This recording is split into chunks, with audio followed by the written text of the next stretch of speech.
Welcome to tech tax. நம்ம ஒரு பெரிய எக்ஸல் ஃபைல் வச்சுருக்கோம் பாருங்கள். இதில் ஒரு சாம்பிள் ஃபைல் வச்சுருக்கேன்.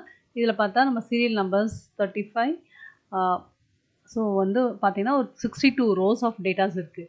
எல்லாரும் இப்போ நாம் ஒரு பர்டிகுலர் ரோவில் நம்ம டேட்டாவை பார்க்குறோம் அப்படின்னாக்கா நம்ம ஸ்க்ரால் பண்ணுறோம். ஸ்க்ரால் பண்ணும்போது இப்போது இந்த ஜி காலம் என்ன, ஹெச் காலம் என்ன, ஐ காலம் என்னன்னு நமக்கு தெரியாது. ஸோ நம்மளோட ஹெட்டிங் ரோ வந்து நம்ம எப்படி ஃப்ரீஸ் பண்ணுறதுன்னு தான் இன்றைக்கி பார்க்க போகிறோம். இப்போ இந்த ஹெட்டிங் ரோவை நம்ம எப்படி ஃப்ரீஸ் பண்ணலான்னு பார்க்கலாம். ஸோ இப்போ நீங்கள் பார்த்தீங்கன்னா வியூவில் ஃப்ரீஸ் ஸ்பேன் அப்படின்னு சொல்லி ஒன்று இருக்குது. இதில் பார்த்தீங்கன்னா ஃப்ரீஸ் டாப் ரோ அப்படின்னு கொடுத்தோன்னா நம்மளோட டாப் ரோ மட்டும் ஃபஸ்ட் ரோ மட்டும் ஃப்ரீஸ் ஆகிடும்.